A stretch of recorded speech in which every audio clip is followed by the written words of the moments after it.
Hey everyone, thanks for joining us. Today is episode 15 of the Canadian Geekcast. I'm your returning host, Matt. It's been a while since I've been on a podcast, so thanks to Dennis, Steve, and Steph and Josh for kind of taking the reins while I was away. You guys did an awesome job.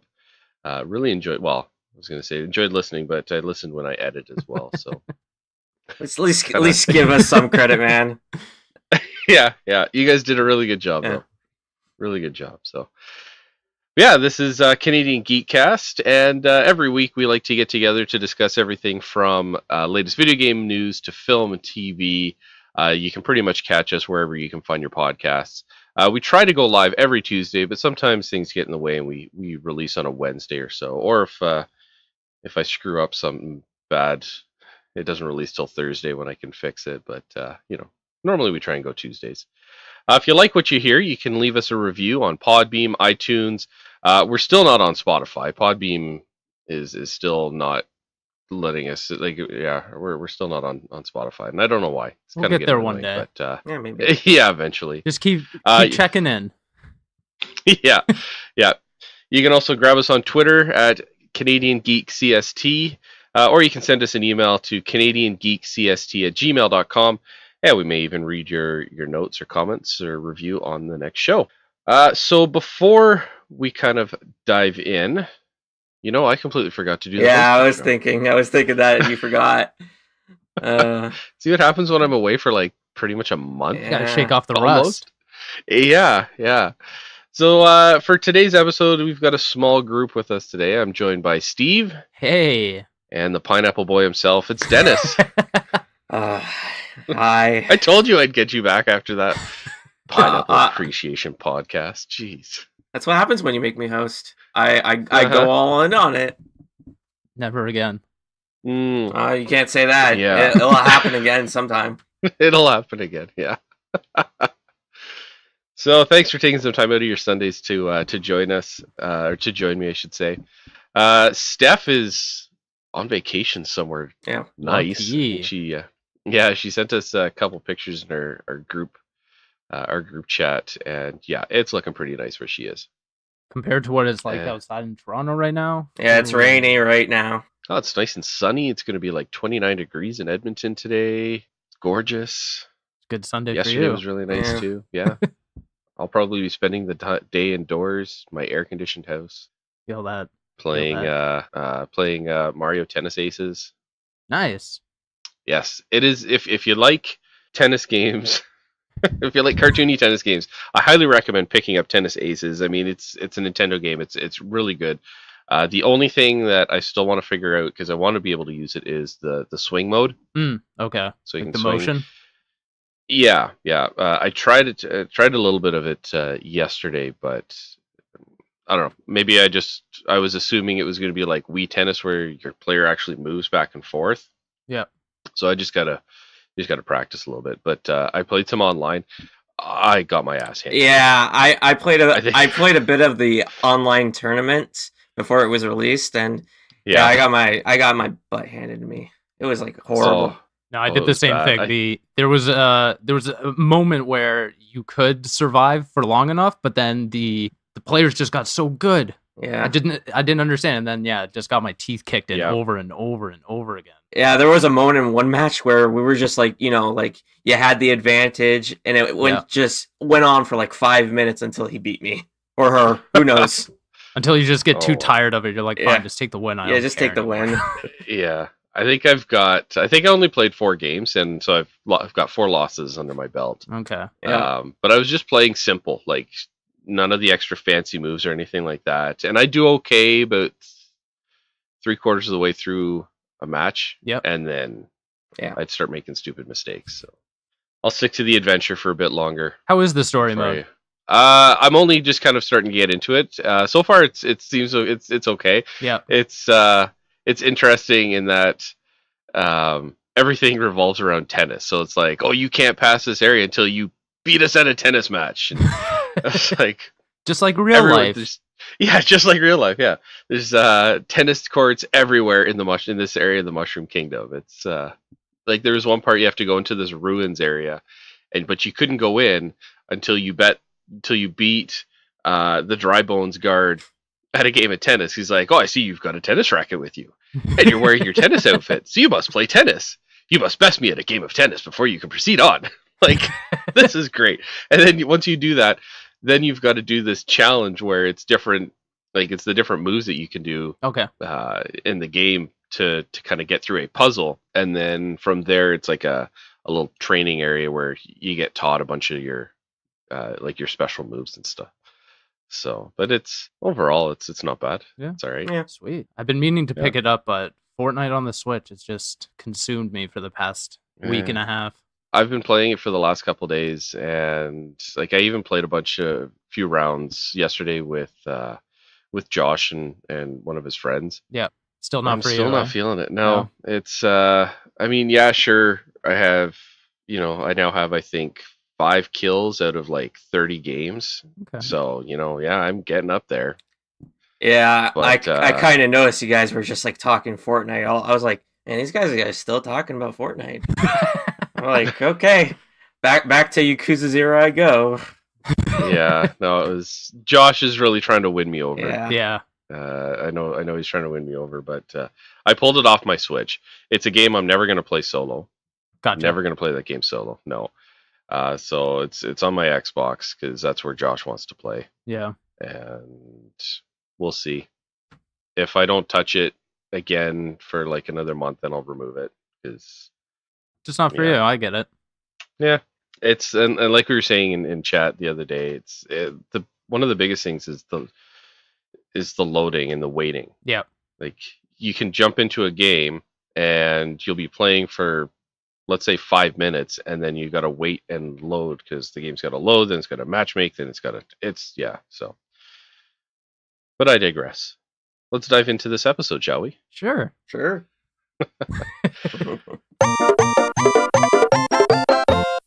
So, E3 is just kind of freshly over. It was ended last week. So our question of the week is just kind of, so after E3, what game are you most excited for this year or beyond? That you saw at E3. So, Steve, let's start with you. So mine is Halo Infinite. We didn't see a whole lot. I mean, the trailer we saw was just basically a tech demo of the new Slipstream engine that they created. Other than that, we know only that it takes place after Halo 5, that it is a direct continuation of the Master Chief saga. But I don't know. I just really love Halo. That's my game. That's always been my cornerstone franchise that I always fall to. That's why I fell in love with Xbox to begin with. So just to go back with a revitalized engine, I'm hoping that 343 took some criticism of the story elements of 5 to heart, and now are just going to create a core Master Chief story. That's what I'm really excited for. Other than that, big shout out to like Cyberpunk. Not that we saw that much of the game, but behind closed doors, impressions seem like that this game's going to be huge. Yeah, that's what it sounds like. But those are my two. Nice. Cool. Dennis, what about you? I think the game that that really surprised me. Well, I kind of knew it was coming, but Devil May Cry 5. Just like I had a reaction on the stream. I was you were going nuts. Yeah. I mean, that's how long it's been. It's been I don't know, 10 years since a proper Devil May Cry. I think Devil May Cry came out early PS3 gen for me. So it's been a while since played. From when I first saw it, I was like, what is going on? I don't know what's going on, because it looked different, because this is centered around Nero, who is the main protagonist's nephew. And he in Devil May Cry 4, he was kind of antsy, to be honest. He was all negative and whatnot, and in this trailer he seems more like Dante. He seems more upbeat and jokey and whatnot. So I kind of like that, because Nero's character wasn't that great, but I liked him. And it's kind of weird that his arm was like a devil's arm, and it was very had devilish power, and now it just seems like more mechanical and whatnot. I like it, and from what I'm hearing, it takes place before Devil May Cry 2, but after Devil May Cry 4. And then I think that's a good place because Devil May Cry 2 is not a very good game. I think they want to step away from that, and doing it after 4 is a good way to do that. So what? So how does that fit in the timeline? If it takes place before 2 but after 4, how is there time travel involved? No, there's no time travel. There's no time. I've never played a DMC game before. I have one of them that's on Steam, and I think I've got. Was it a PlayStation exclusive for a while? For PS, yeah, it started in PS2, so it was a PlayStation exclusive for that while anyway. Okay. Yeah, so I've never actually played, but it's always kind of looks interesting. They all take place Devil May Cry 1 just takes place where Dante starts, or like where he is anyway. And then Devil May Cry 2 just felt like a kind of a cash in. They're just doing a sequel just for a sequel's sake. And then Devil May Cry 3 is the best one, and it's a prequel. And it's like Dante in his teenage years where he takes on the antagonist who is his brother, and another antagonist, and that's the best one. And after that, it's just like Devil May Cry 4 was good, but it wasn't as good as 3. But I hope if this game can be, because from what I'm hearing, this game is like its final hurrah. This is it for Devil May Cry.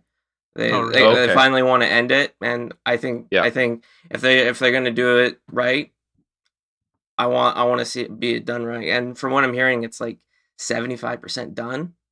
So that's why it's kind of weird to see a game that's finished that much showcased just now. So I thought they would have shown that, because I remember back at PSX there was rumors about it being shown at the PSX conference, and that didn't happen for whatever reason. Well, I look forward to your review.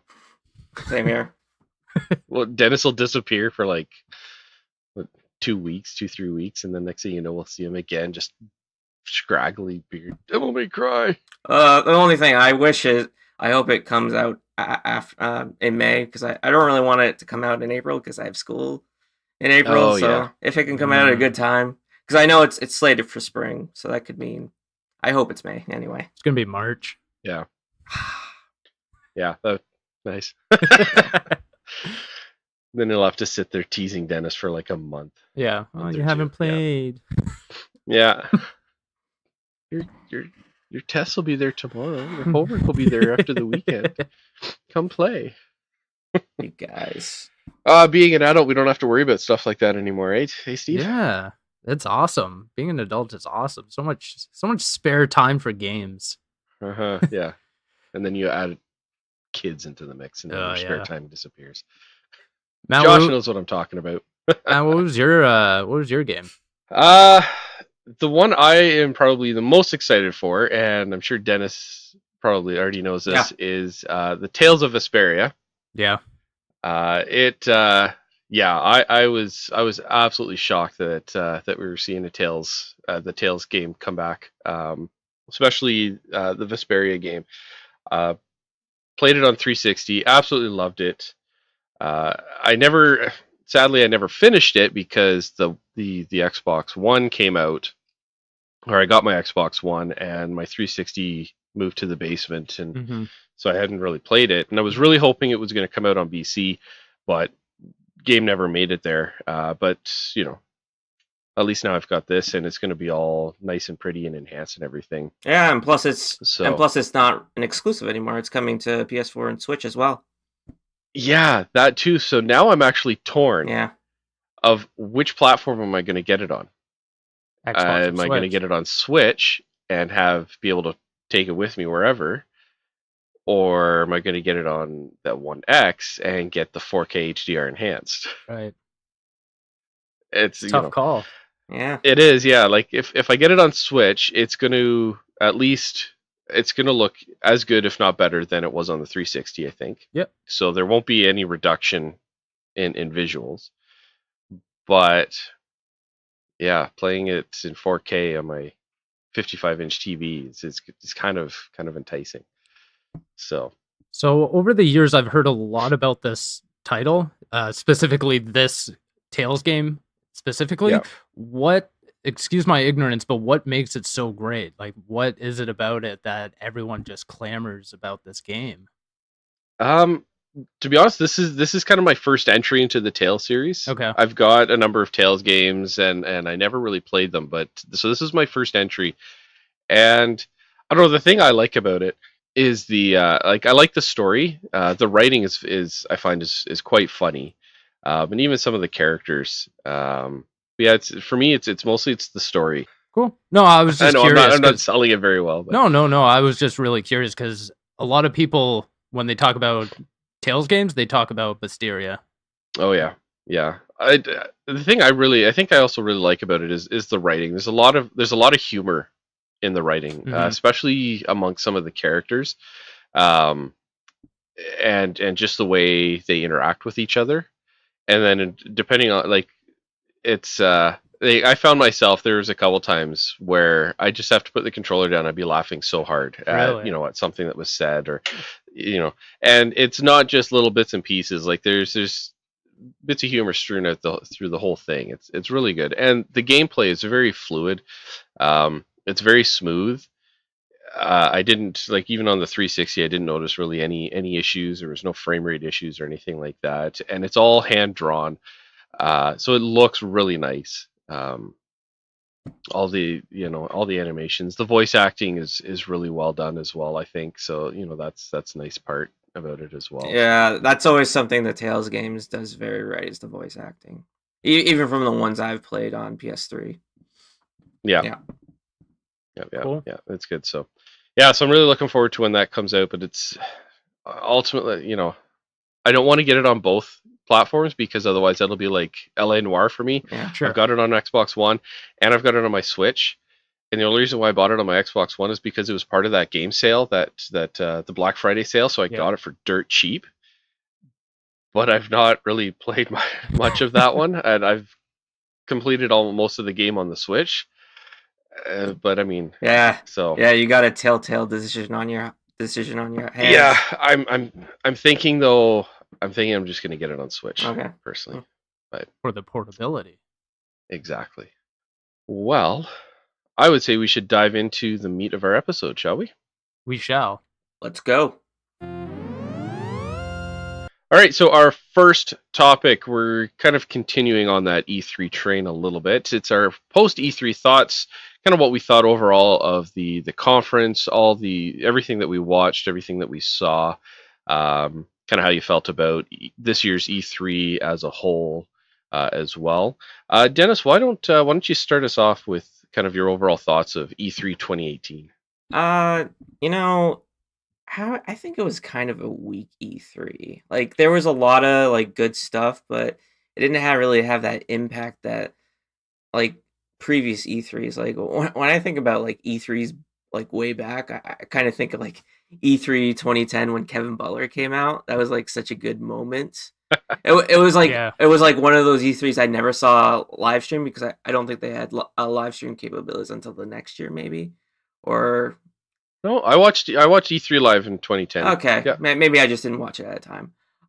So that was a good moment, but like it was the conferences themselves, like Microsoft did really good, and everything else was like good, maybe too okay. Square Enix and Sony's weren't very memorable. Even as a PlayStation fan, I'm like, that wasn't good. They tried to experiment with something and it didn't land for me. Yeah. Sure. Yeah. Yeah, for sure.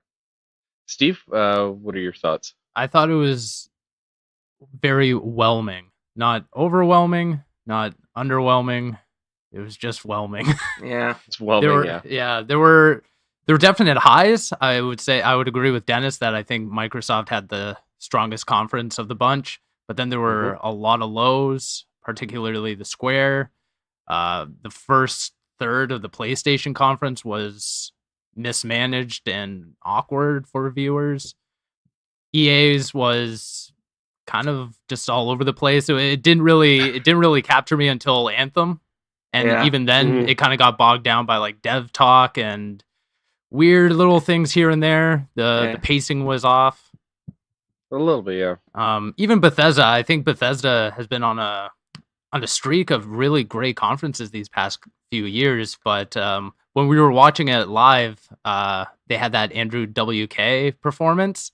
And being like a huge Andrew WK fan, I was all in. I actually really liked it.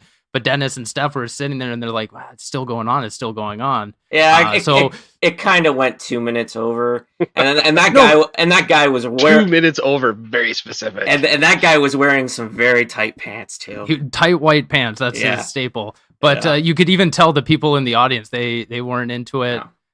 Yeah. Ubisoft had the same thing with the dancing panda bear. It was just just pacing issues. Dance? Yeah. The only thing, like, for Ubisoft, I'm glad they just put it in front just to get it out there and just like get into everything else. And like, speaking of Ubisoft, like, I think the only the one moment that had me like shocked was that Star Fox. Yeah, Star Fox. That Star Fox moment. That was like a good moment because I did not see that coming. I was like, if like every Ubisoft conference had like one Nintendo kind of thing where they tied it into their games, I'm all for it. Yeah. But overall, I think it's weird because we're in this weird time space of not showing too much of what's gonna come because we're on the cusp of a new generation launch. Within a couple years, it's almost guaranteed at this point. So a lot of these publishers don't want to show what's coming beyond that. They don't want to show off the tech. They don't want to show off any of the games without having the console and hardware beforehand. So I think it's very lackluster. We're basically just seeing the end of this generation, which for the most part, we already knew how this end of generation is going to be. So there weren't many surprises in there. Yeah, I kind of I agree with you guys. This year's E3, I was really hyped. Hoping for some really huge announcements, and I don't know. In traditional Nintendo fashion, I was let down. I was hyped myself up, and then I got let down. Yeah. And not just Nintendo, just kind of overall. Dennis absolutely agree. Sony and Square's conferences, Sony especially, at no point did they need to have any of that in a big conference, like in a conference center. Yeah, I don't even think they needed to do a conference. If they did something like a Nintendo Direct or even Square at least did like a digital event. But yeah, that's they pretty much did like what Square and Nintendo did, only they ushered everybody, put everybody into a conference center and made them sit and watch giant screens. Yeah. 2 conference centers. Well, 2 conferences. Yeah, that's right. They had the 2 musical acts, which I thought were really good, and especially that second one, when you actually read about who he is and how he is actually, and I completely forget the gentleman's name, but he is like a master at that flute, and he's like one of a few masters at that flute as well. So it makes sense why they had him, because during the conference, I said to Dennis and Steph's, like, I wonder how long it'll take before people start complaining, cultural appropriation about this, because they've got white guy playing. Yeah, it didn't. But the number of people that I saw kind of coming out in his defense and providing factual information about why Sony selected him to play that instrument and everything makes perfect sense.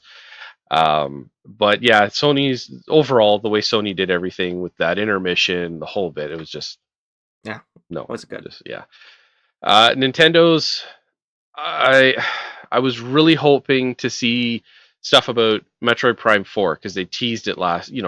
All we got was pretty much a splash screen teaser last year. I was really hoping to see something about the new Pokemon game coming out in 2019. Some sort of teaser, maybe. And, same thing with Animal Crossing. But it pretty much turned into the Smash Brothers show. Yeah. You get a few indie games, a couple like some DLC that's coming out, and then the rest of it was all Smash. And yeah, the Ridley announcement, like those FMVs for Smash are always top notch. Yeah. Always love those announcement FMVs. I think Mega Man is still my favorite one. That's still my favorite character announcement because when he shows up, he's just getting a beat down, and then he just goes all badass and just starts using all of his powers and everything. That's still my favorite one. The Ridley one though was really cool. Yeah. And a lot of people's like, yep. Mario and who else was it? Mega Man. Who else was? Yeah, Mario and Mega Man. Yeah, they're dead. Yeah, they're dead. Canon. Yeah, and I thought that was really cool. And kind of a little hopeful. I was kind of hoping that actually when we saw that, it was going to be not Ridley, but Master Chief. We would have seen something because Nintendo and Microsoft have started playing nice with each other. Very nice. With the crossplay, which will be another topic that we're going to go into. And so I was kind of just hoping a little bit that we would have seen something like that. Yeah. But in Ridley's Nintendo's still pretty defense, you and me were talking about this, Dennis, was the fact that they're able to do these small directs, right? So they're able to spend half an hour and have it dedicated to Smash, while Microsoft only has this platform that one time a year, right? So they have to bang out title after title after title, make sure that they control the messaging this one time, while Nintendo, hey, in August they can have another direct, or sometime January, February of next year they can be like, here's our Metroid Prime 4 direct, and then actually show the game. Yeah, they could definitely do that. That's true.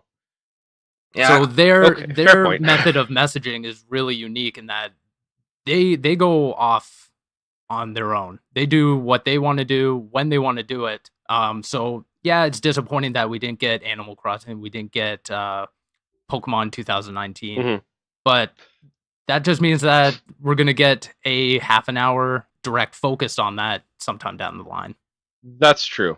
That is a good point. That's a good point. Yeah, and then Microsoft's, I think, was still probably the top one for me, just with everything that they announced, the way they showed it, and everything they showed. I think that was still probably the number one. EA's was okay. It was the second closest to the more traditional conferences that we've seen. I do kind of like seeing the devs come out and talk about their specific games, especially when you can tell they're really passionate about it. Mm-hmm. But that Command & Conquer. That's Command & Conquer. That made me. You were heartbroken. I am. It's so sad to see such a beloved and groundbreaking and memorable series get reduced to a crappy mobile game. Is that considered a MOBA? No, MOBA is something else. It would be like a strategy defense game. I don't know. It's just like even on the Command & Conquer subreddit, I decided to kind of peek in there. Oh no. The amount of people that are so upset at EA for doing this, like even the stuff that I saw on Imgur and just other subreddits and posts and stuff, is nobody, like everybody, all the comments that I saw, nobody's happy with that decision. Yeah, I don't disagree with anyone who would be. Yeah, like after the fiasco of the CNC4, and then it's just kind of been going downhill. So, but overall, I think Microsoft. I think if because there's always that talks like who won E3, right? I think Microsoft, in my opinion, I think won E3, and then it's kind of like a tie between Sony and Nintendo. And although I didn't watch Ubisoft's, but I heard it was supposed to be pretty good. Bethesda's was pretty good. I think in terms of quality, I think Ubisoft had like the second best one in terms of messaging, showing games off, not really lingering on a specific title for too long. They had a good pace to it. Yeah, and Dennis, that we saw that release with Star Fox. Yeah. Oh, that was so cool. That was so cool. I think I've gone back and watched that snip like a dozen times now. Yeah, it was so cool. Because like when I first heard this game last year, it was like, what is the point of this? Because like I looked at the price of the thing, it's like $100 here, and it's like very steep. Because I get it, it's just like the normal price plus the Toys to Life thing. But yeah, I think this is a game that is probably going to sell way better on Nintendo Switch. I think so. I've heard a few comments of people not sure how viable and how long this game's going to last because of the toys aspect of it. You know, it's not like Amiibos.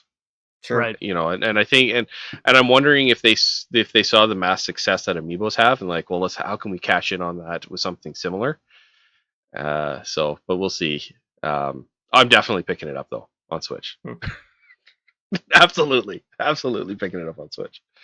Toys to Life always worry me now because if Lego couldn't do it, man, like who can? Then? That was what Lego Dimensions. That was Lego Dimensions.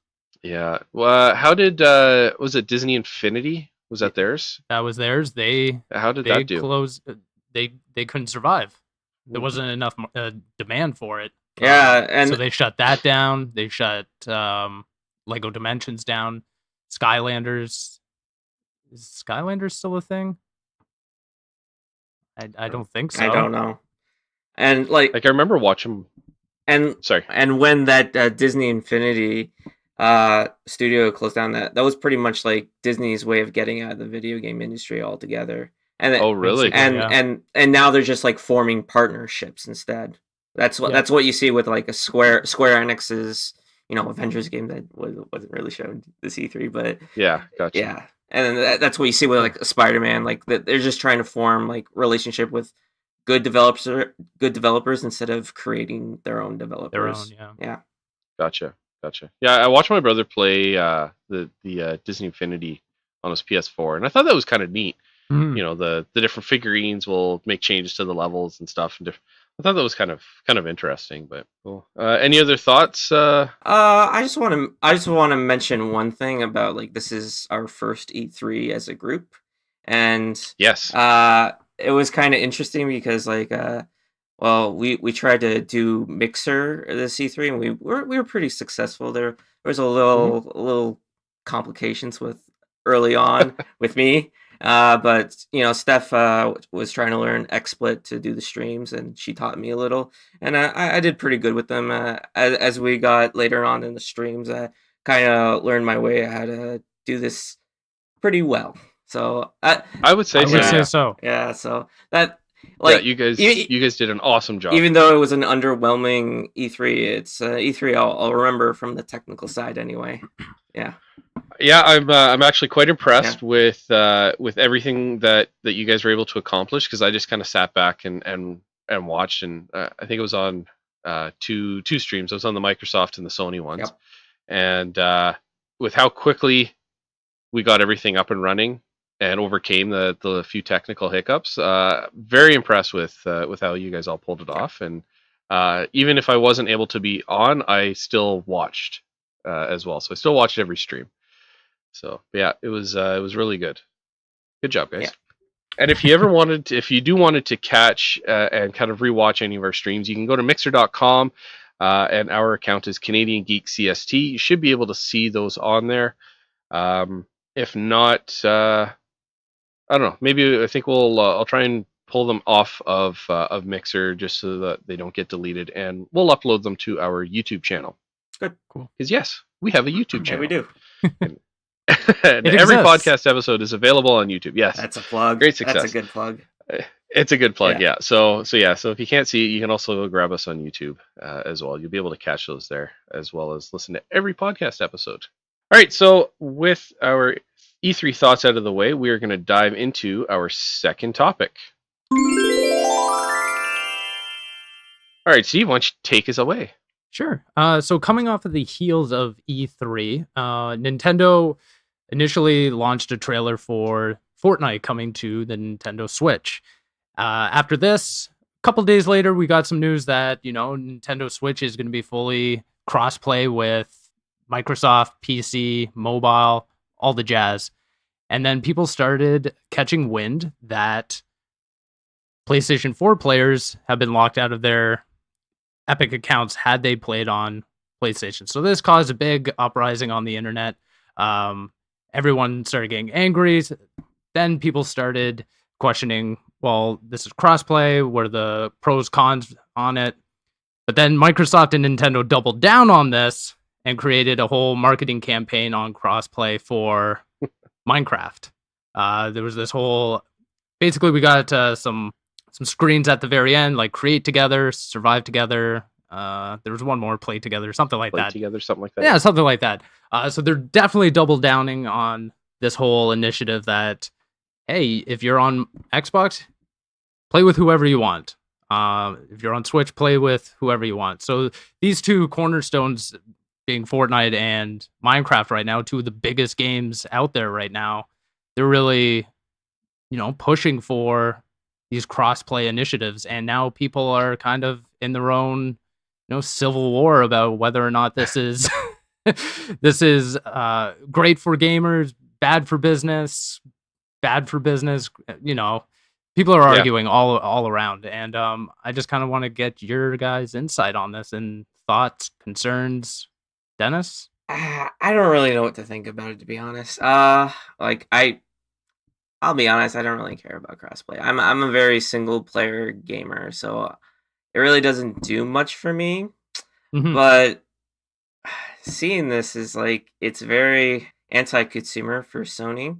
But I get it. Like, if the roles were reversed, it would be the same. So if Microsoft was on top, they wouldn't be for crossplay. It's just like, when you're on top, like, what does it do for Sony to partnership with Microsoft and Nintendo? That, like, money wise, doesn't do anything for them. It doesn't get them more money financially. And there's like this like kind of argument with DLC. Like, what's the point of doing crossplay if they're gonna purchase DLC on another publisher, or like you buy so you're on PlayStation, you buy Microsoft DLC, and I kind of see where Sony's like, yeah, we don't want to be in that kind of business, but at the same time, like, locking their PS4 accounts from playing on a Microsoft or Nintendo platform, it doesn't make any sense, to be honest. I imagine it's a conversation that they're having right now, because it's not good PR right now. They like for a long time, PS4 has been like, it's for the gamers, and lately I've been feeling they're not really for it anymore, because like, even like a couple years after PS4, they were just like they were not promoting indie games anymore like they used to. And oh, really? Yeah, like I remember like a few years ago, there was like the whatever PlayStation Europe CEO or whatever was like, he was pretty like negative on indie games, and was like, man, that's not a good way to say that. And it's just like, I don't know. They're getting back to that arrogant Sony I did not like. Did you read their response after to the whole crossplay Yeah, thing? it was pretty much a non-answer, wasn't it? Yeah, so I pulled it up. So it says, so their response is, we're always open to hearing what the PlayStation community is interested in to enhance their gaming experience. Fortnite is already a huge hit with PS4 fans, offering a true free-to-play experience so gamers can jump in and play online. Now, this is the arrogant part that you're talking about. With 79 million PS4s sold around the world and more than 80 million monthly active users on PlayStation, we've built a huge community of gamers who can play together on Fortnite and all online titles. Yeah, that whole with 79 and 80, it's like, yeah, we're bigger. Beating your own chest, yeah. And I've heard that. Yeah, that's massive arrogance on their part. And yeah, that's the other thing I noticed you commented on, the For the Gamers, that whole campaign. Yeah, gone. Yeah, it's gone. Don't hear it anymore. Nope. Because when you're on top, it doesn't really matter who you're for, as long as you're winning. My biggest point of contention of this whole thing is that we're slowly getting into the next generation of consoles, and essentially once PlayStation 5 and the new Xbox comes out, it's a clean slate, right? Mm-hmm. So nothing about what the PlayStation 4 did, those numbers, they mean nothing anymore. Building goodwill into this launch of the new generation, I think, is really essential. Whether or not Microsoft comes out on top because of this, no one can see that, not even PlayStation. So to bang their own drum and say, listen, we've got 75, 80 million concurrent players, anything, touting numbers isn't going to mean anything once the new console comes out, right? Yeah. You have to go in with a blank slate, so you have to incentivize players to want to continue with your brand. Being for the gamers, that shouldn't end just because you're number one. That should only incentivize you to push further. I think you were saying there's nothing in terms of money that PlayStation gets out of doing crossplay, but there's goodwill. There's the incentive that once PlayStation 5 comes in, we're a welcoming community. We're a welcoming brand. We're going to treat you right. Now, Microsoft and Nintendo have this great partnership going, and guess what? That might evolve into something even more. Like I've been saying for a couple shows now, they're playing really nice.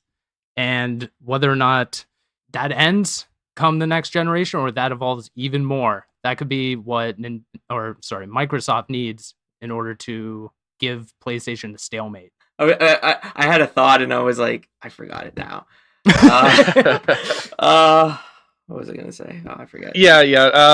I agree that I agree with what you're saying there. With the next generation that's coming out, if I was up in the air, if I say didn't have, or I was just getting into gaming, and I was looking at all three platforms right now, and out of the three, technically Microsoft is offering kind of the best overall deal with the Game Pass right off the bat, the backwards compatibility with the past two generations, and I see that continuing on with the successor to the Xbox One series. So then, you'll get original Xbox 360, Xbox One, and whatever the next Xbox is, and the ability to crossplay with my friends at maybe on a Nintendo platform or my kids even. Right. Because if I had a Switch, if I had two Switches and my kids were playing Fortnite or wanted to play Minecraft and I wanted to jump in on them, or Rocket League. Yep. Rocket League even, because Rocket League wasn't Rocket League the first one cross-platform game, and then Minecraft was right on its heels. Yep. And I've actually seen pictures, people posted them on Reddit, of they've got one kid playing Fortnite on the laptop, they've got another kid playing Fortnite on a tablet, someone else playing on a phone, the Switch, and the Xbox. They're all in the same room together, and they're all playing together. Well, okay, maybe not quite that many, because you can only have 4 in a squad, but still, everybody's all playing together. And if I were looking at getting another console, and I could see, what's offering by Microsoft, and you've got Nintendo and their history, and then you've got Sony. I'm right now, regardless of Sony and their 80 million sales, I'm gonna go with one of the platforms that's playing nice with each other, that I can then play with more people on. And I don't know, it was kind of interesting. I saw a couple comments on Twitter that Sony doesn't need the crossplay because of that 79 million install base. Like, that's kind of short-sighted. Once you guys were saying, once that next generation comes out, you're starting all again from the ground floor. Yeah, and even this could potentially have an impact on that, because like it's like, I don't know the numbers of like all of them. Like, it's 80 for PS4, Xbox is like 30 to 40, I don't know, and Nintendo Switch is gaining steam right now with like 19 million. So those numbers, like it makes sense that they're doing what's best for business, and they're partnering up because that's the best decision they can do. And if this has an impact, those numbers could look different. They could be back to what it was like in the previous generation, with like at the end of the generation, it was basically even between PS3 and Xbox 360. And then the Wii was like, the Wii is an anomaly. So the Wii was a runaway success. Yeah, no, it's going to be interesting, and not only from a consumer standpoint, but from a developer standpoint. Yeah. Because if you've got a developer that is planning on releasing their software on multiple platforms, and they could see that releasing it on Nintendo, on the Switch and the Xbox, and being able to have gamers play together, and they may be more likely to release on those two, and say maybe drop the PlayStation version, or maybe not even put as much development time into the PlayStation version. it's this could definitely also affect development, software development later down. Yeah, it also makes me want like crossplay with Sony. I kind of wonder if their network can handle it, because like I've been on the PlayStation Network for many years, and like I can say that the network isn't great. It could definitely use way more upgrades. So even if there was crossplay, I wonder how stable it would be with crossplay. Just to know, is there a reason why they're not doing crossplay? Is because they can't do it. It's working so far Yeah. between handhelds, PC, Yeah, I know that. Switch, Yeah, and Xbox. yeah. So, but it was, I forget when it was. Might have been last year. Yeah. There was a game that is an online game that's out on, maybe it was Monster Hunter, because it's on Xbox and PlayStation. Yeah. And all of a sudden, gamers were seeing people with weird usernames. Okay. Playing in there, and they discovered that there was somebody tried. There's people that tried reporting these other gamer tags, but they couldn't find them anywhere. And it came to light that the developer had accidentally enabled crossplay between Xbox and PlayStation. And it was very, very short period of time. And then they came and they suddenly turned it off. So it's possible. Right. It's very possible. In fact, a developer accidentally turned it on. Interesting. That is oof, that's cool, man. But and I think it's Monster Hunter. Yeah. It sounds like a Japanese kind of, like, I don't see like a Western kind of studio doing that. Yeah. Yeah, I think I don't remember the name of the game. Yeah, I kind of remember this last year, hearing about this too. So can't remember the game either, though. But it brings up a good point about like third-party developers, because they're gonna eventually look at this and say, well, we want crossplay for all our online games, essentially, because that's just going to push more players to pick up the game regardless. Because it would do good business, because you can play with all your friends. It doesn't matter what platform you're on. Exactly. Before it was, am I going to pick up this game on PlayStation, or am I going to pick up this game on Xbox? Well, at the end of the day, the developers, I don't think really care unless they have, stakes in the game, right? They just want to get their game out there. So instead of saying, well, I'm a Xbox player, but all my friends play on PlayStation, well, now it doesn't matter. You can just buy the game where you want it and play with who you want, right? Yeah. Unless you're like a first-party developer that, you have to align yourself with a certain publisher. If you're third party, you're going to want crossplay. Yeah. So I quickly looked it up, and believe it or not, it was Fortnite that had accidentally enabled crossplay with PlayStation. Yeah. Yep. Wow. Of course it would be Fortnite. Yeah. Of course, Epic Games. Yeah. Yeah, it's going to be very interesting to see in the coming year or two, with what happens with this. Next year, Sony going to loosen the reins a little bit? Do you think? Or are they going to continue? Are they going to stay fast and keep denying crossplay with the other, with Sony and Microsoft? It's it's anyone's guess, really. Also, I'm kind of interested where this Nintendo Microsoft partnership will be like, because what I'm for. I'm just hoping that maybe at some point we can get some of the, maybe not some exclusive, but like maybe a little taste of not Halo on Nintendo Switch, but some of those Microsoft exclusives. Yeah, even Rare Replay. Love to see some Rare games come back to Nintendo. Yeah, that'd be awesome. I just want them to get to a point where Xbox or Microsoft will say, you know what, you guys don't have a trophy or achievement system, just use ours. Yeah, that's true. And then I can start getting achievements on the Nintendo Switch, and then I'll be super happy. That's the only thing that's missing out of the Switch, I feel, is like some sort of achievement. Yeah, I may use my Xbox ID at one point if that ever happened. Oh my god. Game changer. Yeah. Well, shall we move on? Yeah. All right, so for our final main kind of discussion topic before we dive into Dennis's massive list of game releases, we're talking The Last Jedi.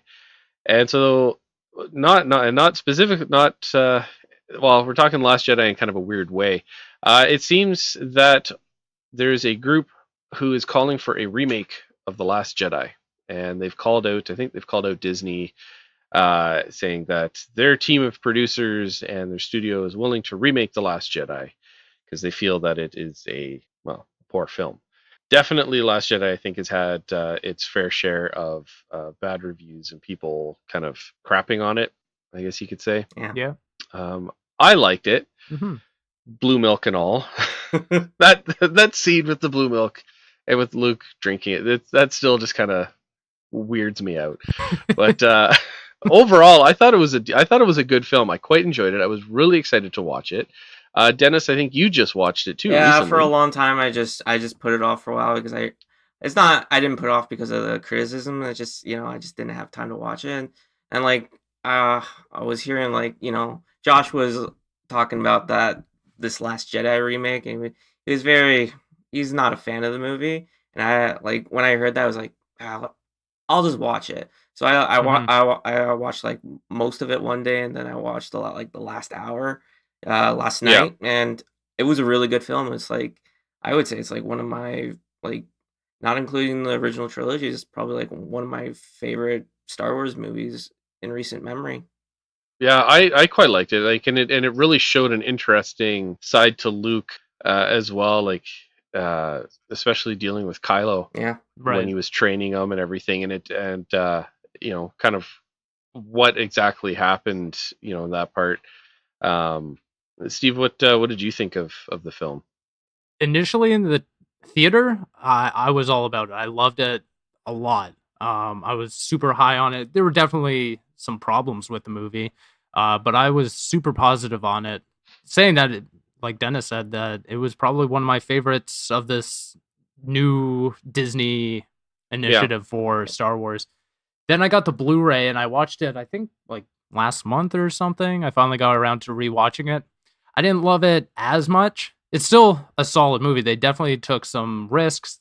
They took some criticism that, what was it? Force Awakens, that it was just copy and paste of A New Hope. This one, not at all. No, it wasn't a copy and paste. Rian Johnson did his own thing. I think it could have been better, but the stuff that's going on online now, between, people, begging for a remake and harassing, what's her name? The girl who played Rose, like she had to get off Instagram and stuff like that. I heard honestly, about that.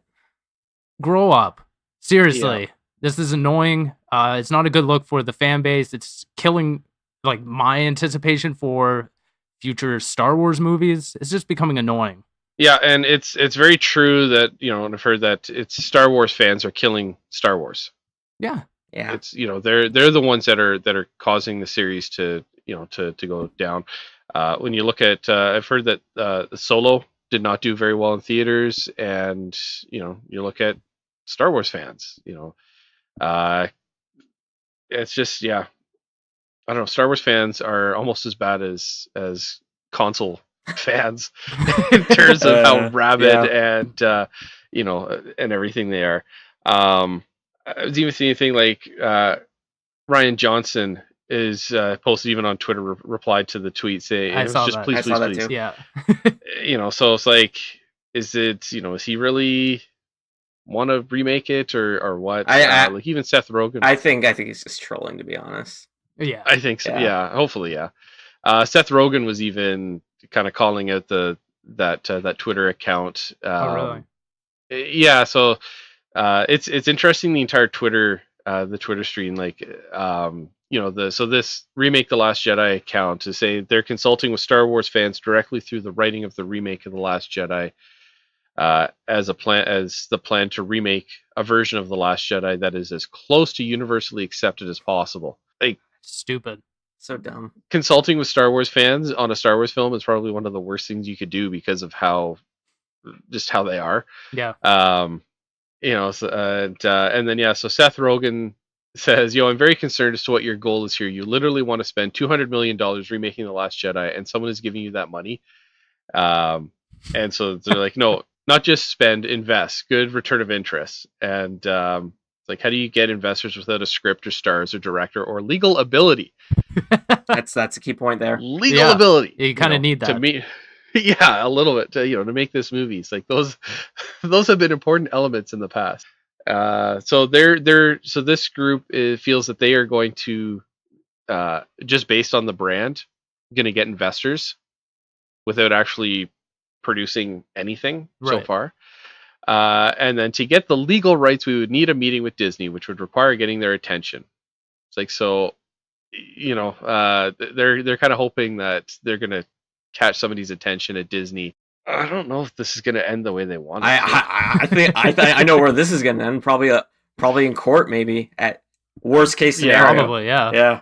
Yeah. Well, they even called out Mark Hamill as well at one point, asking what Mark Hamill thought of the film. And so far, I don't think I've seen a response from him. I've seen Mark Hamill's response to the fans that have, resulted in the actors having to shut themselves out from everything. And, this, I don't know.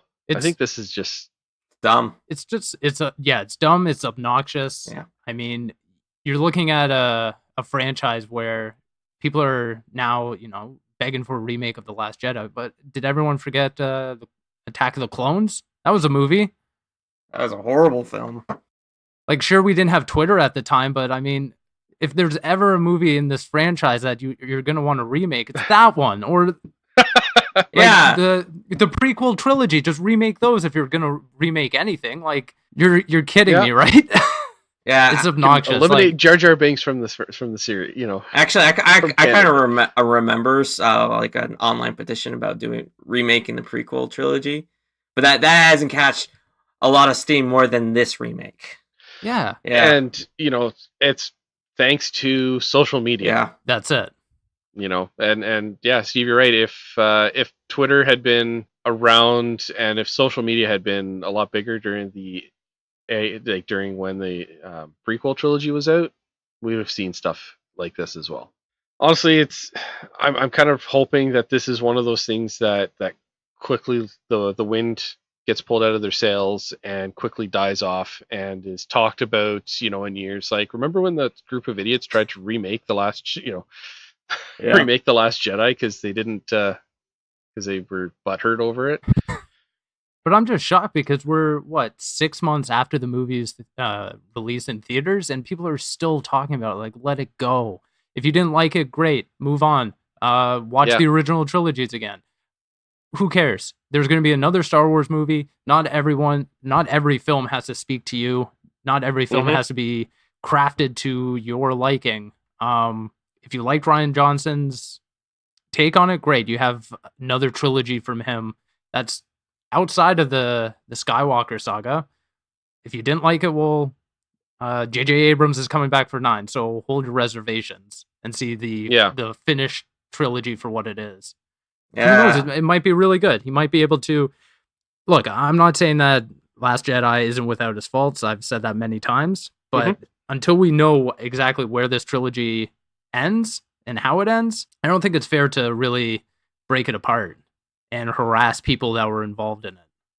Yeah. Even people who don't even have a creative stake. Like, this actor is just portraying a character, and that's it. They don't have any stakes in how they were portrayed and whatnot from the writing process. It also kind of makes me interested how 9 is going to be when it releases. Not how the movie goes, but how the reception. Are people just gonna gonna protest the release or whatnot just because it's the movie after The Last Jedi? Or I don't know.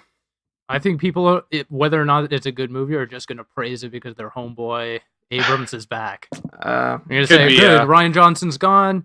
I'm more interested to see how his trilogy is going to pan out, because I feel like a lot of people are just going to burn that to the ground, even without seeing it. Yeah. Yeah. It kind of shows how disillusioned and out of touch with reality people are when they start harassing and threatening actors and actresses over the portrayal of a character because they feel that it was done wrong. Like, what the hell is wrong with you? these are and honestly, and I know I'm going to start sounding a little angry and pissed off here because I'm trying to become an actor, and Sure. I'm seeing stuff like this on Twitter and from people complaining about voice actors. So this is, I'm not quite there yet where this is affecting me, but it is a little bit. But like, the hell's wrong with you? I'm going to stop now because I'm going to get really pissed off. But yeah, it's really sad that when you've got fans that supposedly love a series, love a franchise, and then they start doing this to it. Yeah. Where's everybody that was bitching about Kingdom of the Crystal Skull? Where's all the petitions to remake Kingdom of the Crystal Skull? Yeah, Indiana Jones survived a nuclear blast in a fridge. Yep. That's true. That happened. Yeah. There's a aliens, lot of like terrible titles in a franchise, but when you really boil it down, you look at Rian Johnson's previous work. He directed some of the best episodes of Breaking Bad. He did Looper, which was overall like very. That was the one with the time travel hitman, right? It was Joseph Gordon-Levitt and Bruce Willis, and they yes, were, yeah. I still need to see that. I've heard it's supposed to be good though. Yeah, people really enjoyed it. He is a credible writer. He's a credible director. What I really think what was the problem the whole time is that they have Kathleen Kennedy helming all the project, but I don't think that she's, say, like a Kevin Feige who has the vision like Kevin Feige does. So I think that, yeah, maybe some things fell by the wayside. Creative differences took part in that movie. He went his own way, but at the end of the day, that was a creative decision by the head people that are running Star Wars, that are running Lucasfilms right now. That's not necessarily Rian Johnson's fault. He's making a paycheck. That's his job. That's not. And again, I don't remember the actress's name, the woman that plays Rose. Yeah, you should really find out. But that's not her fault. Again, she's an actor. She is making a paycheck. She's not the one running Star Wars. She should not be getting this sort of like harassment and being run off the internet just because you didn't like a movie. That's just stupid. Yeah. These people need help. I'm sure we're gonna get some flack for it, but yeah, whatever. Don't care. It's the internet. We get flack. We get flack for anything. Exactly. Yeah. Everyone gets butthurt over everything. It's ridiculous. So. And I do get it because I hold Star Wars to high regard. Like, I love the franchise, and of course, would I love a perfect set of movies? Absolutely. But it's real life, not everything is going to be crafted to what I want. Your perfect set of movies is not going to be Dennis's set. Exactly. Of perfect movies in the same series, exactly. Same franchise. You can't please everyone. We're three people here, and to some degree, we all like the movie, right? Yep. Yeah. There's probably, except the blue, which was green. It was green milk.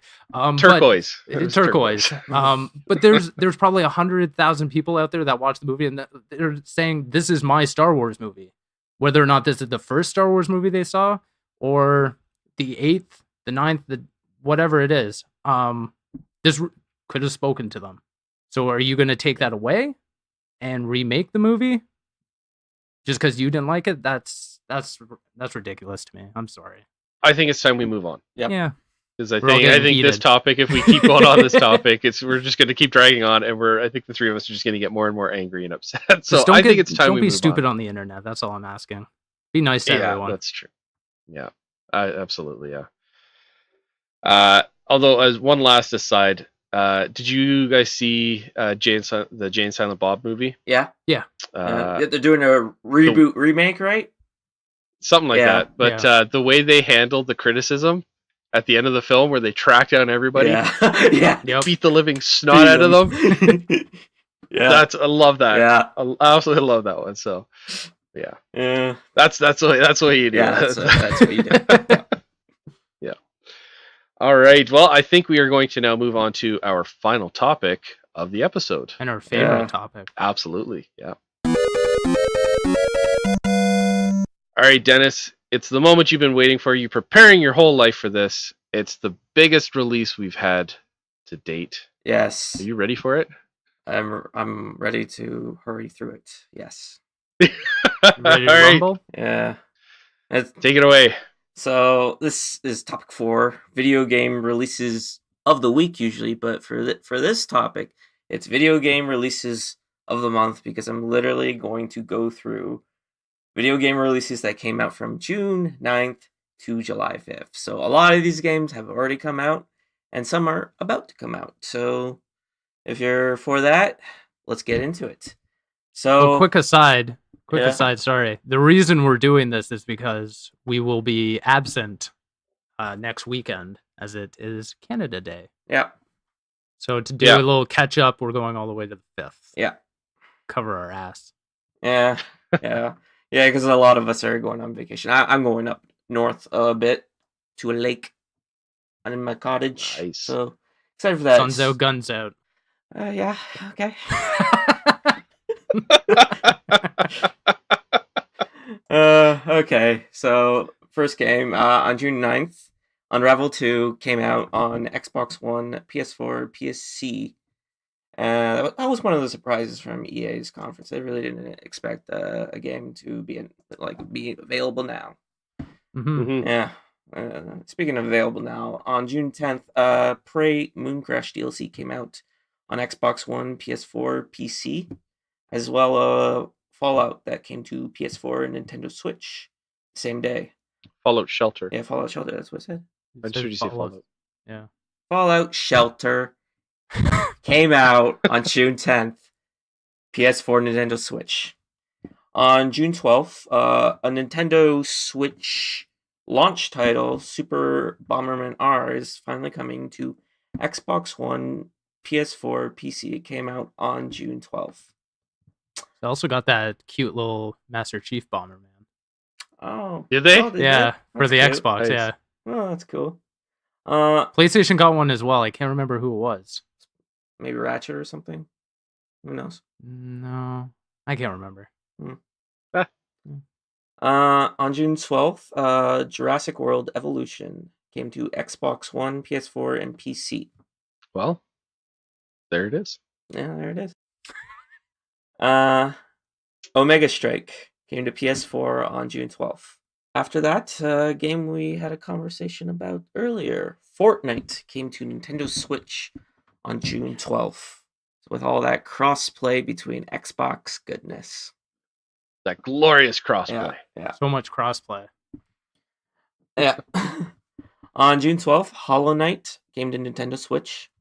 On the 15th, a new Lego game came out. Lego The Incredibles came to Xbox One, Nintendo Switch, and PS4. Gonna mention Omega Strike again. It came out on the 15th for Xbox One this time. So I don't know why they just, did it on different days, but it's there. Yeah. So that's their prerogative. On the 17th, Flashback, the original for the 25th anniversary, came out on Switch. On the 19th, The Lost Child came to Switch, PS4, and PS Vita. I like Whoa! it came out on Vita. Yeah. You don't see that too often. Wait, they're still making games for the Vita? Vita is the greatest handheld of all time. Don't say anything bad about it on my watch. Say it in your own privacy, but not when I'm around, because it's the best. Anyway, on June 19th, Anima, Gates of Memory, The Nameless Chronicles came to PS4, Xbox, Xbox One, and PC, with a Nintendo Switch version coming at a later date. On the 21st of June, Vegas Party comes to Nintendo Switch. On June 21st, Mucinix comes to Nintendo Switch and PS4. And after that, on the 22nd, a game that we talked about earlier in the episode, Mario Tennis Aces came to Nintendo Switch. After that, on June 22nd, New Gundam Breaker coming to PS4 and PC. Oh, so many. There's so many. We're almost halfway. Okay. On June 22nd, Slime Son Super Slime Edition came to Xbox One. Sounds slimy. Mm-hmm. Yeah. Says it so slimy that they had to put slime in twice. Yeah. Yeah. Oof. And here's a little throwback. June 26th, Far Cry 3 Classic Edition comes to Xbox One and PS4. This is officially for people who weren't season pass holders for Far Cry 5. So Nice. yeah. Yeah, I gotta figure out how I'm supposed to have that, but I couldn't really? figure out where to. Yeah, I couldn't figure out how to download it. Do you? It's kind of I bummed. wonder if you have to go into the store and download it separately. Well, maybe. I've been so engrossed in Far Cry 5 that I haven't really cared. I'll probably move on to 4. I'll play them in backwards order too. I'll go Go to finish 4, next. go to 3, Yeah, go all the way back to 2. Crack out the old Xbox 360. yeah, exactly. Far Cry 3 is the only Far Cry game I ever played. It was good. I like Voss. Voss is great. Yeah. After that, PS Vita launch title original is coming to Xbox One, Nintendo Switch, PS4, PC as a remastered game. I gotta pick this up. Yeah, Heard great things about it's good. it. After that, we're gonna mention more slime again. Slime Song Super Slime Edition coming to PS4 on the 26th. After that, on June 26th, Rainbow Skies coming to PS4, PS3, the best handheld of all time, PS Vita. After that, coming to Nintendo Switch on June 26th is Wise 8, Lacrimosa of Dana. Is that how you pronounce it? That's how I pronounce it. Wise? Yeah, it's Wise. Yeah. That's how you say it? Huh. How did you pronounce it? I was going to be like, yes, 8 or something like that, just because, I don't know. I mean, yeah, it's pronounced Wise. That's how I've heard it from, because I know a Wise fan, and he pronounced it that way, so. After that, a game that was announced at Microsoft's conference at E3, Nier Automata Becomes as Gods Edition coming to Xbox One, which includes the base game and DLC. So sweet. Yep. June 26th, a free game is coming out that day. The Awesome Adventures of Captain Spirit coming to Xbox One, PS4, PC. You have no excuse. Pick it up unless you don't have PS4 or Xbox One, PC. But pick it up either way. I'm really excited for this. Yeah, I can't wait. That seems interesting. Yeah, I've already got it preloaded, so as soon as Nice. as soon as it becomes Tuesday. Yeah. After that is Tempest 4000 coming to Xbox One, PS4, PC on June 26th. I also remember hearing this is a launch title for Atari's micro console, whatever that thing is, and why it's a thing. Who knows? They're building on the nostalgia of the NES and Super NES classics. Yeah, I hope it does it better. Only this is like, I think like a bigger console. Like it's got some beefy hardware behind it, I think. Okay. I've also heard that there's a lot of trouble behind that. Yeah. I mean, anytime I hear micro console, I kind of remember Ouya. Oh yeah, that was a thing. Yeah, it was. Yeah. After that is on June 26th, Mario plus Rabbids Kingdom Battle Donkey Kong Adventure DLC coming into Nintendo Switch. On June 28th, Tour de France 2018 coming to Xbox One, PS4, PC. After that, on June 29th, last year, Crash came back on PlayStation. And now he's coming back again, but this time on Xbox One, Nintendo Switch, and PC. So if you never got a chance to play them, you don't have an excuse. So, I mean, you don't have to pick it up, but they're pretty fun games. After that, June 29th, Wolfenstein 2, the new Colossus coming to Nintendo Switch. A really great family game for Nintendo Switch. It is. I think my kids will enjoy it. Yeah. Yeah, especially my 4-year-old. Actually, you know what? My 4-year-old probably would enjoy it because my 4-year-old's a nut. Yes, there's some great educational material in Wolfenstein 2. Yeah. Alternate history stuff, you know? Yeah. After that, on June 29th, The Crew 2, or as I like to call it, Too Curious. Coming to Xbox One, PS4, PC. After that, on June 29th, MXGP Pro, coming to Xbox One, PS4, and PC. And now we are getting to the July titles. This is on July 3rd, a game that I just added to the list just for the pun alone. Red Faction Guerrilla Remastered. Xbox One, PS4, PC. Jeez. Yeah. I was like looking at that. I'm gonna add that because I like it. I don't like the game. I just like the name. That's it. It's very punny. Yeah. After that, July 3rd, Rumbo is coming to PS4 and Nintendo Switch. People need to play Rumbo. It's a fun game. Wasn't it an Xbox? Yeah. It was on Xbox and it's been ported now. Yeah, really that's fun little. Made in Toronto, of all places. Oh. Yep. On July 5th, Mushroom Wars 2 coming to Nintendo Switch. Dennis, do you call this one Mushroom War or 2 Mushroom Wars 2 Mushroom Warriors? No. He's not a fun guy. Oh, That's good. That's good. But if I really wanted to call it, it's Mushroom Wars 2, the pizza topping war of pineapple. I don't know. I was trying to go for that was a reach, man. Yeah. I was like, mushrooms versus pineapples? Who wins?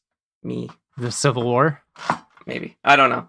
And last, but certainly not least, is Warhammer 4000 Inquisitor Martyr coming to PlayStation 4 and Xbox One. So this originally came out on PC last month, so it's coming to consoles, and that's it for game releases of the month. Mania. Ooh-wee. Mania.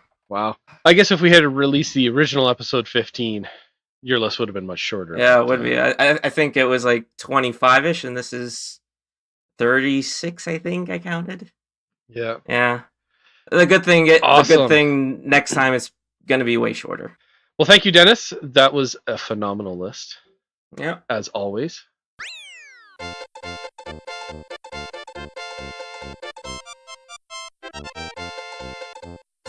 Well, I would say that about wraps it up for this episode of Canadian Geekcast. Steve and Dennis, if people wanted to connect with you online, where could they do so? Steve? You can find me on Twitter at @svigvari. And Dennis? You can find me on Twitter at Hunter/13. Nice, and you can find me on Twitter as well at ReggieFizameme. You can also find us. You can find us as a whole, the podcast online. You can grab us on our Wix site at CanadianGeekCST.wixsite.com/home, and then our official Twitter account is also Canadian Geek CST, where shoot us a message. Maybe even a suggestion for a question of the week as well. And we'll throw that at you. So please be sure to tune in next week, where we're going to discuss all things more geeky and why pineapple is the worst pizza topping in history on the official anti-pineapple pizza podcast. Suck it, Dennis. Wrong.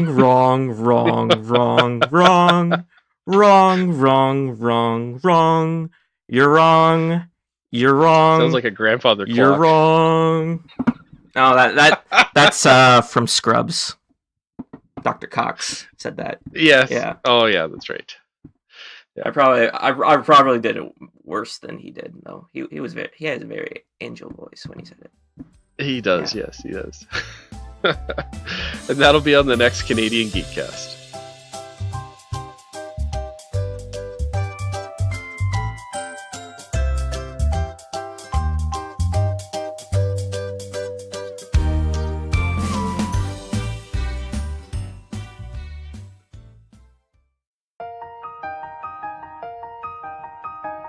Sony? Do you want to play some Minecraft? We can play it through Crossplay. I never see you anymore. Come out the door. It's like you've gone away. We used to be best buddies, and now we're not.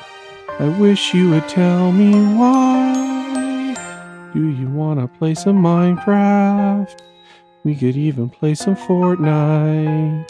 Go away, Nintendo. Okay, bye. Hey, Nintendo. Yeah, Xbox? I'll play Minecraft with you. Really? Could we play some Fortnite? And maybe some Rocket League too? Sure, whatever you want. Thanks, Xbox. No problem, buddy.